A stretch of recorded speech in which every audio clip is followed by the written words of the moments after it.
por ejemplo, que la decisión más importante después de entregarle nuestra vida a Jesucristo es casarnos, o lo relativo a ello.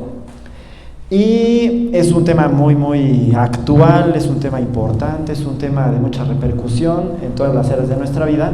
Podremos recordar de Jesús que en Mateo 24 dice: va a llegar el día del Hijo del Hombre y las personas van a estar casándose y dándose en casamiento. Entonces nunca va a cesar esa costumbre, nunca va a haber un momento en el que el matrimonio deje de practicarse, nunca va a haber ese aspecto muy específico, muy controvertido, muy emotivo. Yo creo que Adán y Eva fueron los únicos que no batallaron tanto con eso, ¿no? Ya estaban ahí, pum, Dios los puso, pero todos los demás. Y algo importante es que Jesús aborda este tema porque los fariseos llegan y le preguntan de una forma muy, ¿cómo podríamos decir? Con muy mala actitud. Pero vamos a orar, vamos a entregarle este tiempo al Señor Jesucristo. Padre Santo, te damos gracias porque nos amas.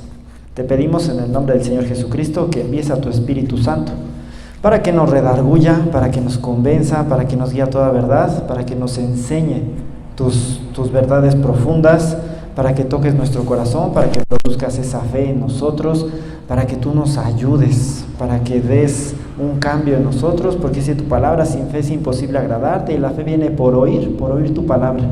Te damos gracias por tu palabra y te pedimos que sea de provecho para nosotros. Ayúdanos, por favor, danos un corazón receptivo, quita toda distracción, todo afán, toda mala actitud y enséñanos, por favor, enséñanos lo que tienes para nosotros. Te damos gracias por este regalo y en tu nombre oramos y atendemos a tu enseñanza. Amén. Bueno, quiero leerles Mateo 19 del 3 al 12, que es el texto base de esta enseñanza. Y empieza este versículo, dice: entonces vinieron a él los fariseos tentándole y diciéndole: ¿es lícito al hombre repudiar a su mujer por cualquier causa? Él respondiendo les dijo: ¿no habéis leído que el que los hizo al principio, varón y hembra los hizo? Y dijo: por esto el hombre dejará padre y madre y se unirá a su mujer, y los dos serán una sola carne. Así que no son ya más dos, sino una sola carne. Por tanto, lo que Dios juntó, no lo separe el hombre. Le dijeron: ¿por qué pues mandó Moisés dar carta de divorcio y repudiarla? Él les dijo: por la dureza de vuestro corazón, Moisés os permitió repudiar a vuestras mujeres, mas al principio no fue así. Y yo os digo que cualquiera que repudia a su mujer, salvo por causa de fornicación, y se casa con otra, adultera, y el que se casa con la repudiada, adultera.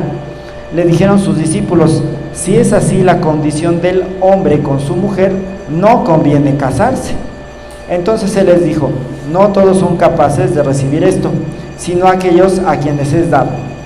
Pues hay eunucos que nacieron así del vientre de su madre, y hay eunucos que son hechos eunucos por los hombres, y hay eunucos que asimismo se hicieron eunucos por causa del reino de los cielos. El que sea capaz de recibir esto, que lo reciba. Muy bien, miren, voy a dividir el tema en 3 puntos. Primero es el matrimonio, segundo es la soltería, y tercero, el Señor Jesucristo como el esposo de la iglesia. Voy a titular esta enseñanza: matrimonio y soltería para Jesús. Estemos solteros o casados, todo tiene que ser para la gloria del Señor Jesucristo. Y bueno, les leí el pasaje.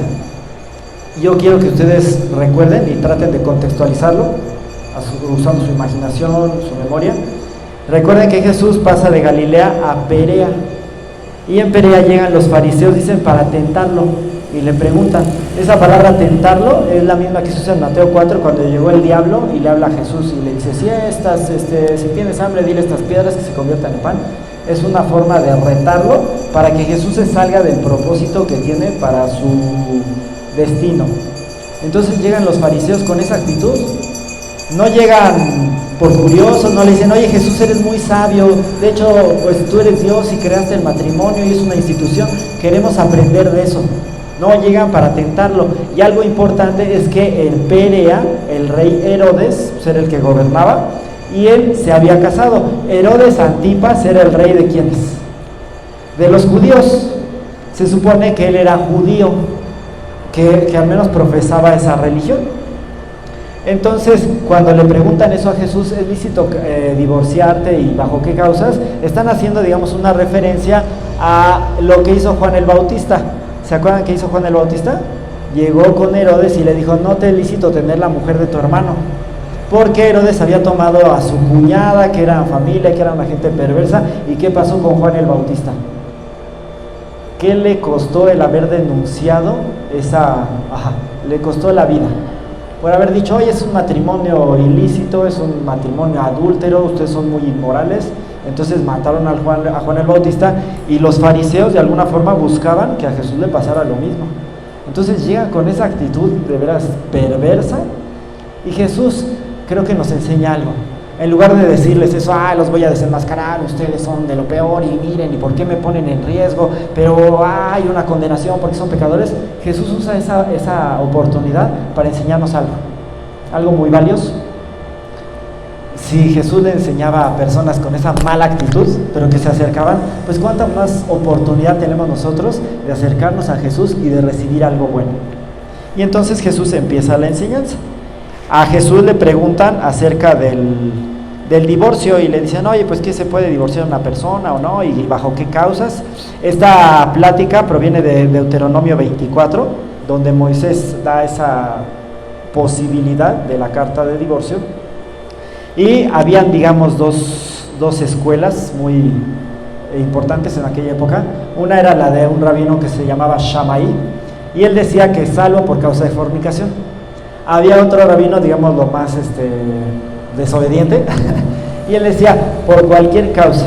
De hecho, cuando en Deuteronomio 24 se dice, si el hombre detecta algo indecente, entonces para ese rabí, para el, ¿cómo se llama? Hillel, para él lo indecente podía ser cualquier cosa, que a lo mejor la mujer quemara el desayuno de su esposo, o que no fuera muy hábil para lavar la ropa, o lo que fuera. Y bueno, ¿qué creen? La opinión estaba dividida en ese aspecto, y la opinión más popular, ¿cuál creen que era? La de Hillel, ¿no? Sí, que se divorcie por cualquier cosa. Entonces ya vemos pues, que el auditorio no tenía muy buenas intenciones, era un contexto inmoral, feo. Y Jesús, más que disertar mucho acerca del divorcio, habla del matrimonio. Jesús dice, bueno, al principio Dios los creó, varón y hembra, lo que Dios unió, no lo separe el hombre. Entonces, miren, voy a hablarles acerca del primer punto. El hecho de que Moisés diera esa posibilidad de la carta de divorcio no es propiamente que si hubiera esa falla de la fornicación, ese pecado, estaba esa persona obligada a extender la carta de divorcio. Bueno, sí se puede, sí es una opción, pero podríamos recordar el libro de Oseas, como Dios mismo pone ese ejemplo y denuncia al pueblo que lo compara con una mujer fornicaria, con una mujer prostituta, y una y otra vez iba a buscar a ese pueblo y le extendía su misericordia y le extendía su amor. Entonces ni siquiera podríamos decir que Dios pues estuvo buscando, encontró la causa y se divorció de Israel. Y en algunas partes de Isaías, en algunas partes del Antiguo Testamento, Dios usa esa figura y dice que le extendió a Israel una carta de repudio, pero es algo temporal. Aún en ese aspecto dice que esa separación entre el Padre Celestial y el pueblo de Israel es temporal, y que en algún momento, dice el apóstol Pablo, llegará la plenitud de los gentiles. Entonces ni siquiera Dios se desentiende de su pueblo. Y bueno, pues vamos a empezar hablando acerca del matrimonio. Y miren, yo quiero leerles una parte de Malaquías 2, del 13 al 16, donde Jesús habla de este tema. Dice: y esta otra vez haré cubrir el altar de Jehová de lágrimas, de llanto y de clamor.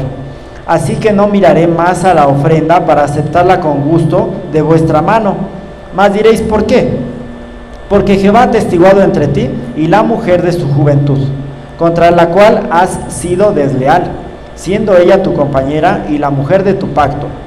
¿No hizo él uno, habiendo en él abundancia de espíritu? ¿Y por qué uno? Porque buscaba una descendencia para Dios. Guardaos pues en vuestro espíritu, y no seáis desleales para con la mujer de vuestra juventud, porque Jehová, Dios de Israel, ha dicho así, que él aborrece el repudio, y al que cubre de iniquidad su vestido, dijo Jehová de los ejércitos. Guardaos pues en vuestro espíritu, y no seáis desleales. Aquí Dios describe al matrimonio como un pacto. Entonces las cosas empiezan a tener ciertas repercusiones.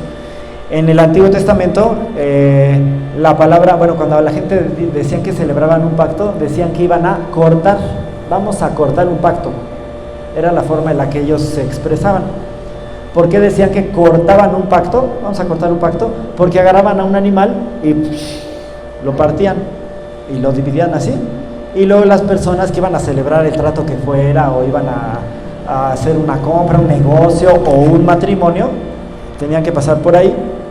Y después de que pasaban, digamos que se sellaba el pacto. Algunas veces se sellaba con una comida, con una celebración. Algo que podríamos recordar que pasó así, que nos muestra la Biblia en Génesis 15, dice que Abraham agarra los animales y los parte y los pone ahí, extiende unos animales, perdón. Y que entonces, después de que ya Abraham se está durmiendo, llega Dios representado en una llama y pasa a través de los animales. Entonces, ¿qué es lo que estaba comunicando Dios? Que ese pacto que celebraba con Abraham lo iba a cumplir a precio de su vida, porque el que estaba pasando por los animales era Dios mismo.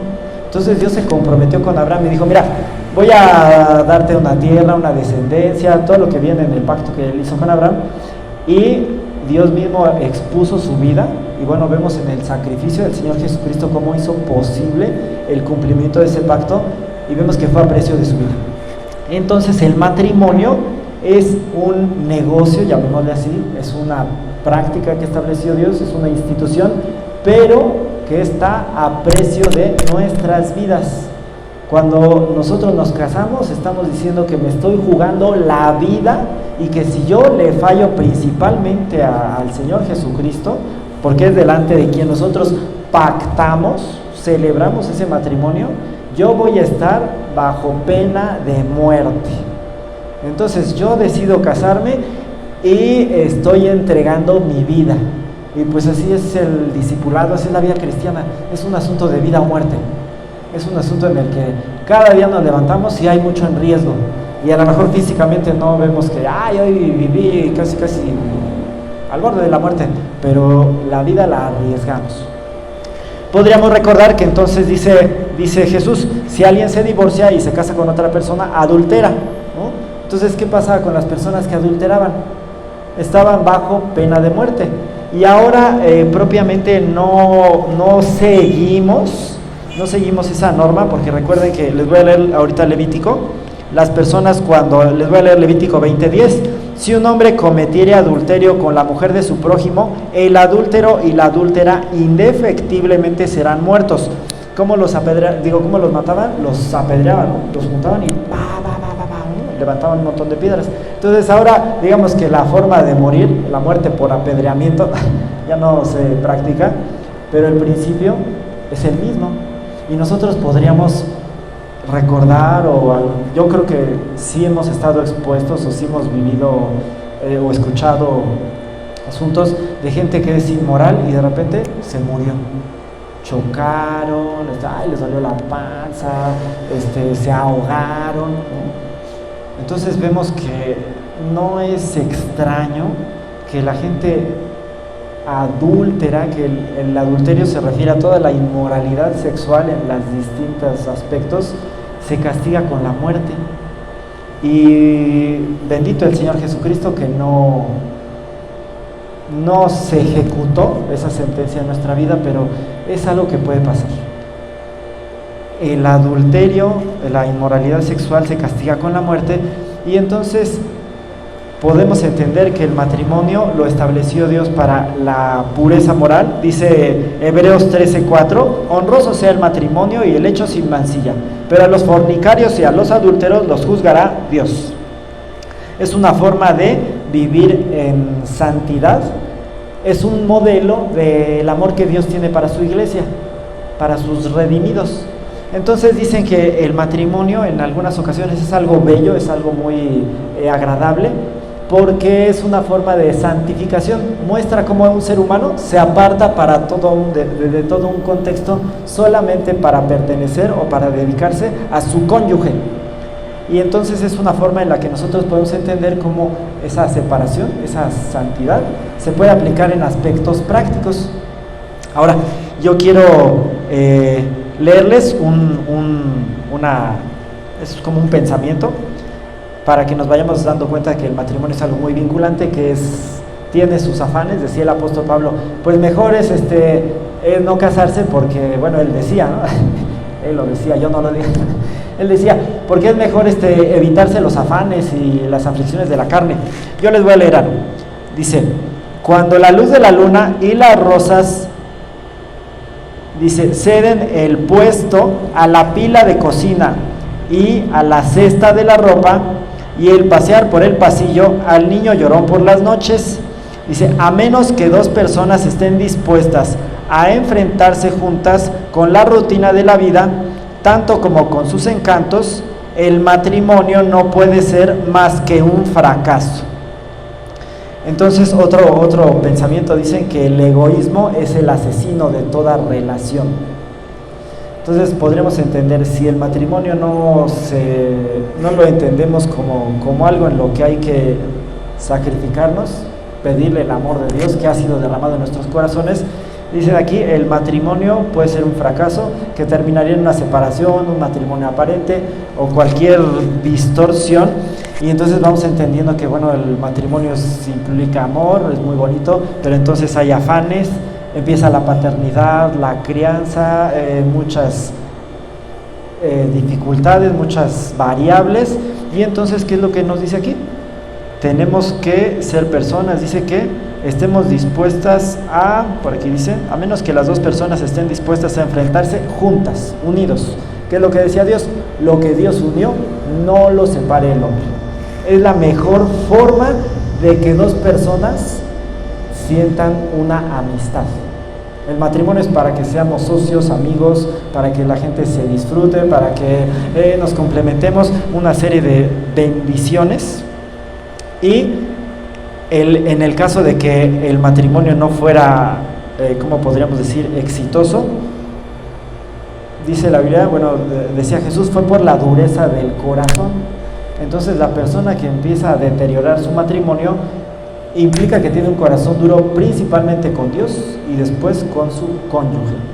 Y fíjense que en ese aspecto, yo me acuerdo que tenía un amigo, ¿no?, un cuate, que tomamos el prematrimonial juntos y se casaron y todo, pero en algunas ocasiones él conmigo era grosero y hacía comentarios mala onda y de repente era así payasón.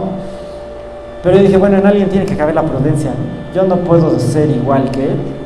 Y después pensé, bueno, si es así conmigo, yo creo que es con muchas, y sí, así era con muchas personas. Pues yo creo que también lo fue con su esposa y eventualmente se divorciaron. Y no estoy diciendo que se divorciaron porque me trató mal, ¿verdad? Pero eso es lo que podemos empezar a entender. O sea, si yo tengo un corazón endurecido, estoy encaminando mal mi matrimonio. Muy bien, yo quisiera compartirles algo que creo que es real. No creo que estoy espiritualizando ni me estoy equivocando. En el tiempo de Jesús estaba la transición entre la época, digamos, de la ley y de la dispensación de la iglesia. Entonces todavía con Jesús había, bueno, hasta cuando Jesús dice, por ejemplo, en esta pregunta él hace un parteaguas, pero yo os digo, en Mateo 5:32 Jesús da una nueva enseñanza en el Sermón del Monte. Antes de Jesús, las personas podían tener varias familias, y lo vemos en la Biblia, lo vemos con Elcana, que tenía 2 esposas. y no lo apedrearon porque de alguna forma cultural se permitió que Jacob tuviera varias mujeres. No era el orden de Dios, pero el rey David tuvo varias mujeres y muchos hijos de distintas mujeres. Era algo que se estilaba y Dios dio esa oportunidad. Pero ahorita en esta época no se permite, ya no es lícito. Dios no nos puso a vivir en la época del rey David, nos puso a vivir ahora. Ahora en esta dispensación, con las enseñanzas de Jesús, el matrimonio es de monogamia y es para toda la vida. Y Jesús dice que nos creó, recuerden Efesios 2, 8 al 10, porque por gracia somos salvos por medio de la fe, esto no de vosotros, pues es don de Dios, no por obras para que nadie se gloríe, porque somos hechura suya, creados en Cristo Jesús para buenas obras, ¿se acuerdan? Que Dios preparó de antemano, ¿sí o no? Parte de la predestinación implica que Dios tiene un cuidado y un diseño y un propósito para las personas. Entonces, esas buenas obras, el matrimonio, recuerden que lo inventa Jesús y dice, no es bueno que el hombre esté solo. Entonces, dentro de ese destino que Dios preparó para nosotros, ¿estará el matrimonio o no? La mayoría de la gente está diseñada para casarse. Y entonces Dios preparó también nuestro matrimonio. Dios, estoy convencido, que no permite, que no le da oportunidad al ser humano de planear su matrimonio y decir con quién me voy a casar o no. Jesús ya ha planeado con qué persona se va a casar cada uno. Jesús ya planeó esa pareja, ese matrimonio. De veras que mejor que Romeo y Julieta, Jesús ya escribió ese matrimonio. Ya no tiene que escoger uno, digamos autónomamente. ¿Qué es lo que tiene que escoger uno? Lo que Dios ya escogió. Entonces el asunto no es pues estar pensando, ¿y con quién me voy a casar? Y que no sé qué. No, solamente decirle a Dios, muéstrame a quién tienes para mí. No tengo que buscar, tengo que encontrar lo que tú ya planeaste para mí desde antes de la fundación del mundo. Y yo les puedo decir que lo entendí. En algún momento empecé a leer y dije, a ver Dios, ayúdame, porque si Dios habla y porque si Dios es el todo suficiente y si Dios busca cuidarnos en todas las áreas de su vida, pues cuánto más en el matrimonio, que es lo más importante, lo más importante, digamos, en el ámbito humano. Entonces empecé a leer, empecé a orar y lo entendí. Miren, les voy a leer unos versículos. Leí, entendí con Deuteronomio 32. Es un pasaje muy, muy curioso, es un salmo que escribe Moisés. Deuteronomio 32, versículo 13, 12 y 13. Se Jehová solo le guió y con él no hubo Dios extraño. Lo hizo subir sobre las alturas de la tierra y comió los frutos del campo e hizo que chupase miel de la peña y aceite del duro pedernal. Yo entendí de esta frase que era una descripción de la persona con la que yo me iba a casar. La miel de la peña. Es muy curiosa la forma en la que Dios habla, porque no me dijo Berenice, ¿no? Y el otro que se me hizo, creo que me dio mucho más luz, dice Isaías 8, 5 y 6. Otra vez volvió Jehová a hablarme diciendo, por cuanto desechó este pueblo las aguas de Siloé, que corren mansamente, y se regocijó con Resín, con el hijo de Remalías. Bueno, quitemos Resín y Remalías. Y yo entendí, cuando el pueblo dice aquí, las aguas de Siloé que corren mansamente. Dije, es una descripción de mi esposa Celeste. Entendí qué persona era con la que yo me tenía que casar. Yo ya conocía a ver en los estudios, en el área de servicio, nos veíamos varios, porque había creo que estudios casi diario. Y entonces, no, en el principio dije, pues no, como que no entiendo bien. Bueno, no pensaba yo así, ay, Berecita, ¿no? Pero con esta descripción entendí. No hay pierde, porque Dios escogió, Dios nos unió. No se va a equivocar Dios, ya ganaste, ya te salvó, ya. Él decidió crear esa familia. Entonces, ¿qué tienes que hacer? Bueno, tienes tus responsabilidades. A partir de que yo lo entendí, oré, fui a preguntarle a los pastores, aquí tengo un testigo presente, y de veras yo dije, bueno, a lo mejor ya estoy enloquecido, ¿no? Ya agarré un versículo y hablé, como muchas veces podremos escuchar de gente que Y dije, a lo mejor ya se me fue la onda. Y dije, bueno, pues quién sabe, ¿no? Pero Dios me fue confirmando y dije, bueno, pues creo que la persona más importante es decirle a la propia implicada, a ver si no me da un bolsazo, ¿no? Una cachetada. Y dice, oye, ¿qué te pasa a ti? ¿Qué me viene? Y le dije, oye, pues me gustaría tener un trato más cercano contigo. Y sí, bueno, vamos a sacar cita con tus papás. Y todo fue prosperando y de verdad que en ese momento fue una gran bendición. Yo entendí, de verdad es fe. Sentí que había paz en mi corazón, que iba por un buen camino, pero enfrenté muchos problemas, enfrenté situaciones muy complicadas y donde yo vivía me pidieron la casa y dije, pues ya más tengo lo que voy a hacer y cómo voy a empezar a trazar el inicio de mi matrimonio, y problemas en el trabajo y con mi familia y tuve que regresar con mis papás y me sujetaba a sus horarios y cosas que a mí se me hicieron muy difíciles, pero yo entendí que iba por un buen camino. Aunque enfrentaba problemas difíciles, fuertes, y yo creo que el día de la boda no me divertí mucho porque estaba yo así pensando y afano de, estuvo muy bonita, pero sí eran situaciones que a mí pues no me rebasaron, pero sí eran muy complicadas, pero es la forma en la que Dios nos unió y es posible. Dios dice, mira, te vas a casar con esta persona, ¿qué podríamos hacer? Pues entenderlo, decir sí, y ahí es donde a lo mejor si somos más flojos, irresponsables, de mal carácter, etcétera, el contexto puede ir teniendo pues situaciones que no serían tan buenas o mejores, pero Dios ya planeó eso para nosotros. ¿Y por qué lo planeó? Para que le sirvamos como familia, como una familia santa. Y de verdad yo algunas veces salgo con mis vecinos y si yo salgo, si bien a veces me saludan, sí me saludan, pero si salgo con mi esposa y con mis hijas, básicamente con mis hijas, ay, pequeñitas, y no sé, y empezamos a platicar con los vecinos, ay, mira qué bonito, ay, te regalo una piñata porque mira, ya viene diciembre. Entonces a veces los hijos dan la oportunidad de que nosotros tengamos conexiones o alcances que individualmente no tendríamos. Yo me acuerdo de una persona que nos dio un curso de evangelismo que dice que la mayoría de sus contactos eran familiares de los amigos de sus hijos, que creo que uno de sus hijos jugaba fútbol y que él iba a las prácticas y estaba ahí en los partidos y le daba la oportunidad de acercarse a otras personas. Y eso es lo que pasa. Dios nos puede usar individualmente, pero también nos usa como familia. Entonces podríamos entender eso y darle gracias a Dios y saber que es parte del orden que Dios establece, es un regalo, es parte de su diseño y vamos a funcionar mejor como familias una vez que nos casemos, porque bueno, algunas personas pues sí tienen están en ese destino, ¿no? Entonces es algo que tenemos que entender, es parte del diseño de Dios, es algo bueno. Pero en el tiempo en el que Jesús está hablando de eso, pues como ahora los matrimonios son complicados, hay estadísticas que dicen, tristemente, que los matrimonios ahorita son más difíciles, es más difícil acceder a un matrimonio que hace 30 años, que la mayoría de la gente no se va a casar, porque las personas ya no tienen ese compromiso por sus contextos sociales, porque han visto malos ejemplos.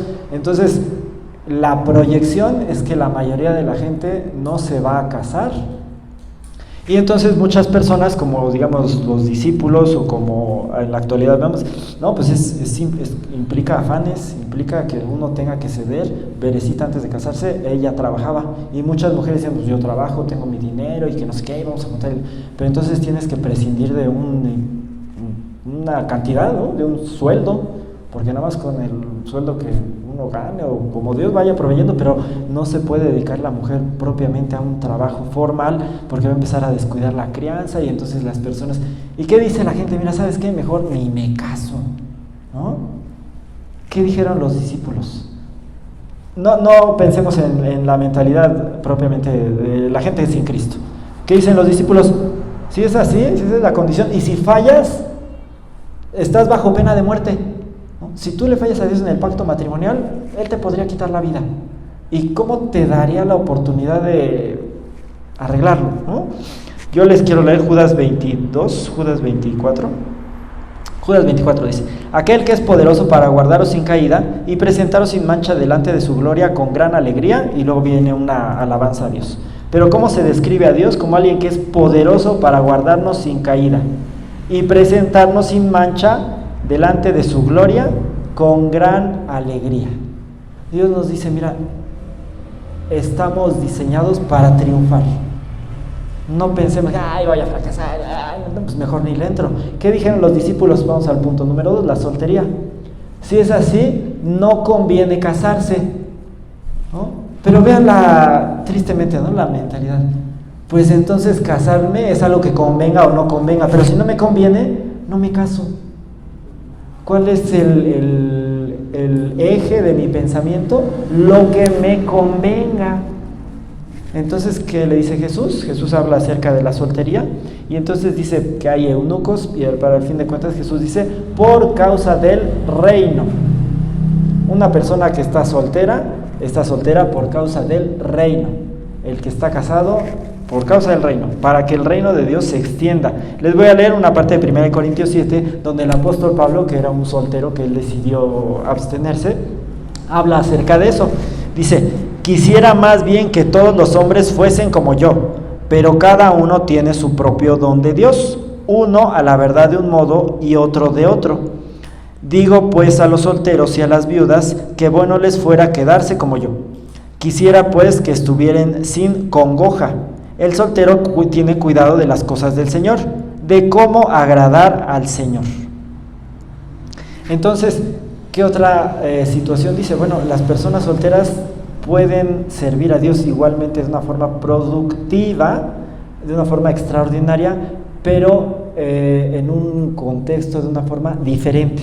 Pero también son personas a las que Dios puede usar grandemente. Entonces tenemos al apóstol Pablo, tenemos a Juan y Jacobo, los hijos del trueno. ¿Se acuerdan que le dicen a Jesús, nosotros queremos sentarnos a tu izquierda y a tu derecha y podemos beber del bautismo del que tú vas a beber y ser bautizados con lo mismo? Lo que te va a pasar a ti, nosotros podemos enfrentarlo.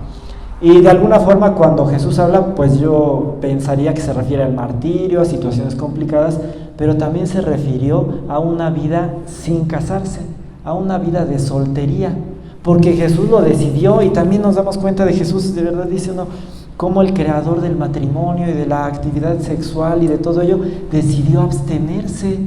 Él nunca se casó, ¿no? Entonces dices, cuánto carácter, cuánto amor, cuánto sacrificio, podríamos decir, por el reino. Y a sus dos discípulos, esos dos, los hijos del trueno, les pasó lo mismo, ellos no se casaron. Entonces vemos que hay personas que no se casaron, no se van a casar, y Dios los usó grandemente, de formas extraordinarias, porque tienen esa libertad, tienen ese perfil, tienen esa oportunidad. Y entonces decimos, bueno, aquí dice el apóstol Pablo, el que está casado puede servir al Señor Jesucristo, y el que está soltero también. Y también recuerdo que yo, cuando estaba soltero, era muy común pláticas, en lugar de decir, bueno, voy a servir a Jesús, Señor Jesucristo, mira, quiero estudiar, ¿cómo puedo extender? O vamos a empezar una reunión de oración o un ministerio, lo que sea. Muchas partes de las pláticas eran relativas al matrimonio. Bueno, pues es que el noviazgo, bueno, y oiga, yo leí un libro de noviazgo, está muy bueno. Pues es que me gusta esta hermana, y no, mira, esta chava, no, pues es que tenemos que ser afines, bueno, vamos a servir en el mismo ministerio. Están solteros, pero están hablando y hablando y hablando de cosas que son relativas al matrimonio y que por sí mismo tal vez no es malo, aunque sí puede conducir a pláticas malas. Pero dices, bueno, si estás soltero, está bien que en su momento Dios te guíe, pero bueno, pues concéntrate en lo que estás, porque en este momento puedes servir a Dios de una forma muy productiva, sin estar pensando, no, pues es que no, si yo estuviera casado, entonces, ¿no? Y a lo mejor la gente que estuviera casada dijera, ay, no, pues es que no me gusta mi matrimonio. Entonces, ¿qué es lo que Dios nos muestra? Que una persona soltera puede ser usada extraordinariamente por Él en su reino. Y miren, les quiero recordar en este punto. Hay una persona que yo les había hablado que se llama Corrie ten Boom, que ella tuvo varias hermanas y entendió que su hermana grande, bueno, la que la lleva mucho, Betsy, y ella no se iban a casar. Y en algún momento ella renunció al matrimonio, dijo, no, pues no me voy a casar, ¿no? Ella es Corrie ten Boom, es la que albergaba a personas en su casa y que se escondió y que le fue al campo de concentración. Entonces, podríamos decir que su ministerio fue mundial, fue una persona a la que Dios usó grandemente, le permitió tener una vida plena, satisfactoria, etcétera, sin decir, ¿por qué no me casé? Oh, qué tristeza en mi vida. Y tenemos otra que se llama Gladys Aylward. Bueno, ahí la ponen muy estilizada. Pero fue una niña de Inglaterra que entendió que no se iba a casar. Bueno, al principio dice que cuando ella tenía ganas de ser misionera, fue misionera en China y estuvo muchos años allá. Y en algún momento ya lo fue entendiendo. Y dijo, pues creo que Dios no me ha llamado a que yo me case. Y entonces crió muchos niños, los recibía. Dicen que en una parte de su ministerio iba caminando a ver a un funcionario chino y se encontró una mujer que tenía una niña muy enferma y asoleada y muy maltratada, y esa mujer le dijo, puede ser suya por 1 libra, llévese a la niña. Entonces así en ese tiempo, en esa parte de China, así vendían a los niños, y dice que ella se sintió tan mal y no tenía ni siquiera 1 libra, pero que lo que tuvo se lo dio a la mujer esa niña es suya. Y que le empezaron a llegar muchos niños y bueno, fue enorme su ministerio. Y entonces nos podemos dar cuenta que mucha gente del tiempos bíblicos o en la actualidad, en un estado de ser solteros, pueden ser usados por Dios enormemente. Y eso es algo que puede satisfacernos, puede hacernos entender que Dios no tiene límites, puede darnos alegría en el corazón, puede hacernos personas que estemos plenas. Y miren, voy a leerles una parte de Isaías 56, 3 al 5, que es una parte que muy, vamos a leerlo, dice: y el extranjero que sigue a Jehová no hable diciendo, me apartará totalmente Jehová de su pueblo, ni diga el eunuco, he aquí yo soy árbol seco, porque así dijo Jehová, a los eunucos que guarden mis días de reposo, y escojan lo que yo quiero, y abracen mi pacto, yo les daré lugar en mi casa, y dentro de mis muros, y nombre mejor que el de hijos e hijas, nombre perpetuo les daré, que nunca perecerá. Entonces, ¿qué es lo que dice Dios? Dios nos ha diseñado para ser personas fructíferas, para ser personas que tengamos un ministerio usado para alcanzar a otros para Cristo. Y vamos al punto número 3, el Señor Jesucristo como el esposo de la iglesia. Quiero empezar con una frase de un teólogo, era un teólogo misionero, que, muy chistoso, él era de Inglaterra y él decidió ir a la India. Entonces él con su familia van a la India y empezaron un ministerio. Dice que se tardaron muchos años y que de repente hubo un converso después de muchos años. Una persona se convirtió a la India, esa persona a la que se convirtió le quemaron su casa y lo trataron muy mal, pero él también empezó un ministerio en la India. Y entonces se llamaba William Carey y dice, no tengo miedo al fracaso, tengo miedo de tener éxito en cosas que no importan. ¿Qué es lo que puede pasar? Creo que la iglesia, creo que como personas que profesamos una fe en el Señor Jesucristo, podemos buscar tener éxito en cosas que no importan. No importan para la eternidad, no importan para que las almas sean salvas, para cambiar mi corazón, para darme fe. Entonces tal vez tengo muchas metas humanas, metas pues de este mundo, mundanas, que por sí mismas tal vez no son malas, pero hacen que yo le diga a Jesús, no te metas, yo quiero tener una carrera, un gran desarrollo profesional, así que Jesús, mira, yo no voy a hablar mucho de ti, porque hablar de Jesús es un tema muy controversial. No, miren, yo tengo mi fe, pero yo no voy a compartirle a las personas de mi trabajo. Miren, es que las cosas ya están tan mal que ya para qué yo emito opiniones judiciales y ¿no? Yo he conocido personas donde trabajo que profesan ser cristianas, pero en muchas ocasiones no se ve mucha diferencia. Y entonces dicen, no, pues es que ya no podemos nosotros cambiar el sentido de una resolución sin ir a tantos acuerdos internacionales. Y entonces, no, pues yo para qué voy a decir algo, me va a quemar, y de todas maneras. Entonces, ¿qué hacen las personas? Pueden decirle a Jesús, no te metas. Y eso produce que Jesús no sea nuestro Señor, no sea ¿cómo podríamos decir? El marido de la iglesia, el esposo. Ahora, les voy a leer una parte de Jeremías 3. Dice Jeremías 3, versículos del 2 al 14. Ve y clama estas palabras hacia el norte y di: vuélvete, oh rebelde Israel, dice Jehová. No haré caer mi ira sobre ti, porque misericordioso soy yo, dice Jehová. No guardaré para siempre el enojo. Reconoce pues tu maldad, porque contra Jehová tu Dios has prevaricado, y fornicaste con los extraños debajo de todo árbol frondoso, y no oíste mi voz, dice Jehová. Convertíos, hijos rebeldes, dice Jehová, porque yo soy vuestro esposo, y os tomaré 1 de cada ciudad y 2 de cada familia, y os introduciré en Sión. Aquí Dios le habla a personas que profesan tener una relación con Dios. Es el libro de Jeremías en los primeros capítulos. Si nosotros nos recordamos el contexto, pues ¿qué pasó? La mayoría de la gente no hizo caso, porque en Jeremías creo que es como 42, Dios habla de la cautividad, de cuando llegó el ejército de Babilonia y arrasó con Jerusalén. Entonces, ellos profesaban que seguían a Dios, pero realmente no era su Señor, no se sujetaban a Él como su marido, como su esposo, como el todo suficiente, sino que eran personas que aquí les dicen fornicarias, idólatras, que tenían físicamente prácticas idolátricas, que tenían ídolos en el corazón. Y entonces la mayoría de esas personas pues propiamente no tenían un pacto con Jehová, no era gente que tuviera una vida santa, y no les fue bien. ¿Qué pasó? Arrasó Babilonia con ellos, los acabó. No podríamos decir que era gente salva.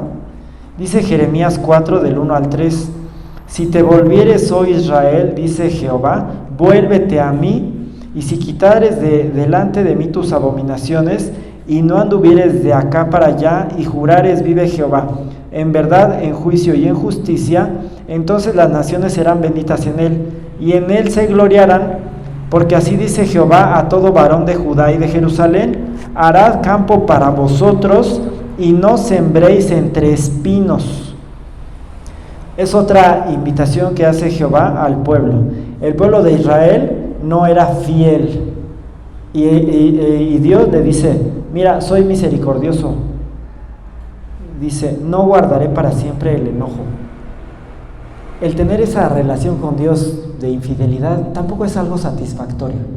Ellos no se la pasaban bien, pues diciendo que adoraban a Jehová y teniendo prácticas de idolatría. No era algo bueno, no era algo que disfrutaran. Y vean en el siguiente capítulo, es algo que pasa con la gente que tiene ese cristianismo aparente, que tienen un cristianismo muy, ¿cómo podríamos decir?, pues, insignificante, y que, bueno, lo profesan. Pero ¿qué dice Jeremías 4? Si te vas a volver, Israel, vuélvete a mí. Esa palabra volver es parecida al arrepentimiento. ¿Qué está diciendo aquí Jeremías, el profeta? ¿Qué está diciendo? Que la gente estaba arrepentida de tener una relación con Jehová. ¿Y qué están diciendo? Mira, ya estoy harto, ¿no? Me voy a volver de esa relación con Dios porque Dios no me satisface. Y entonces, ¿qué le dice Dios? Pues si te vas a arrepentir, tómalo en serio, ¿no? Vuélvete a mí. Entonces, es la invitación que Dios hace, que nos hace. Si en algún momento nosotros profesamos ser cristianos, yo me acuerdo que sí, en algún momento, y dije, pues no, como que no la pego, no, mi cristianismo no es eficaz, ¿no? Ni siquiera lo disfruto. Y recuerdo, leí este pasaje, y dice uno, bueno, es que realmente no es que estoy siendo tratado por Dios, no es que estoy en el proceso de la santificación, y bueno, estoy batallando. Dije, mira, ni siquiera he empezado. Dios me dio esa bendita lucidez para entenderlo. Y dije, bueno, pues ahora sí creo que lo quiero tomar en serio. ¿Y qué es lo que dice Dios? Mira, Él es misericordioso. Dice aquí, ¿no? Soy misericordioso. Dice, no guardaré para siempre el enojo. Una persona que no es salva es enemigo de Dios. Y Dios está airado con el impío todos los días, así profesemos o acudamos a un lugar.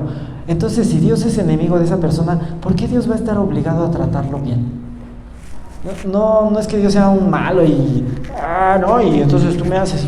Pero si es un enemigo, pues lo puede tratar como enemigo y no está mal. Y si a esa persona le va mal y Dios no lo cuida mucho y no hay un pacto con esa persona, Dios no se puede comportar como su proveedor y como su todo suficiente porque no hay una relación con Él. Pero en este momento Dios le extiende la invitación al pecador y le dice, vuélvete a mí.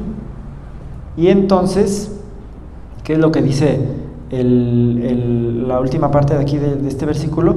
Dice, no sembréis entre espinos.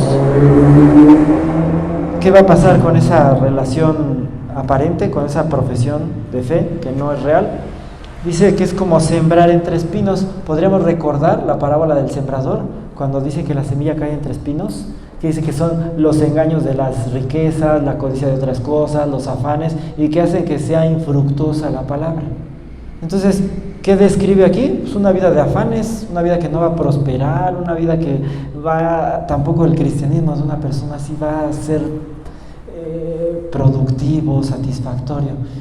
Y en el caso de si hemos nacido de nuevo, si somos personas salvas, también podemos darles una aplicación y decirle a Dios, quítame los ídolos del corazón, ayúdame a estar sembrando en afanes, a estar buscando metas, ¿cómo podremos decir?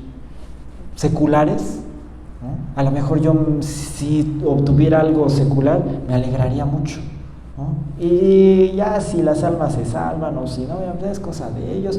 Yo tengo a lo mejor mi meta, mi objetivo en ser próspero, en tener una casa, y cuando yo compre esa casa, ¡oh, qué felicidad! Y si Dios me la diera hoy mismo, a lo mejor haga hasta una fiesta, porque es algo que llena mi alma. Una casa o un bien material, un avance, un grado académico. Y no es el caso, dice la Biblia. Ni siquiera, fíjense, Dios es tan bueno que dice, no siembres entre espinos, ni vas a avanzar, ¿no? Si nosotros nos salimos del reino de Dios y de su voluntad, no vamos a ser muy prósperos, sino vamos a decir, ay Dios, pues ni modo, ¿no? Dios es tan bueno y tan amoroso y es un esposo tan amante que no va a dejar que su iglesia se pierda. Entonces vamos a orar, vamos a recordar estas enseñanzas, vamos a darle a Dios gracias por nuestra soltería, por nuestro matrimonio, por el lugar donde Dios nos tiene hoy aquí y por la promesa que nos da de ser alguien que puede ser usado de una forma productiva, sobreabundante, de una forma hermosa, de una forma satisfactoria, y que sea algo notorio para su reino. Vamos a orar. Padre Santo, te damos muchas gracias porque nos bendice tu palabra, porque nos das esperanza, porque le decías a los árboles, a los eunucos, no eres un árbol seco, vas a dar mucho fruto.